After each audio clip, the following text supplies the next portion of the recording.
নমস্কার। জীবনের কথা, আমাদের জীবনটাকে কর্মচাঞ্চল্যে ভরা রাখতে হবে, তাহলে জীবনটাকে ঠিক জীবন বলে মনে হবে। আমাদের সেই জন্য আমাদের অনেক খুব দ্রুত কাজ করতে হবে।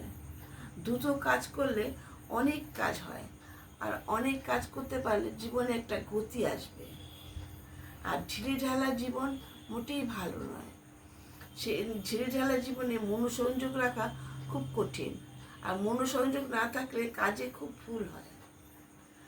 ধীর স্থির জীবন বৃদ্ধ বয়সের জন্য। রইসই জীবন কাটালে জীবনটাকে আর জীবন বলে মনে হবে না। তাই জন্য তাছাড়া আমাদের সবসময় খেয়াল রাখতে হবে, আমাদের সময় কিন্তু খুব অল্প। তাই আমরা আমরা আমার এই জন্মাচ্ছি, আর আমাদের অজান্তে কখন দেখব আমরা বুড়ো হয়ে গেছি। সময় কী হবে আমাদের ফাঁকি দিয়ে চলে গেছে। সেই জন্য প্রতি মুহূর্ত যাতে আমাদের সাক্ষাতে থাকে সেদিকে খেয়াল রাখতে হবে। কোনো মুহূর্তে যেন আমার অজান্তে চলে না যায়, এবং সেই জন্য প্রতি মুহূর্তকে কাজে লাগাতে হবে।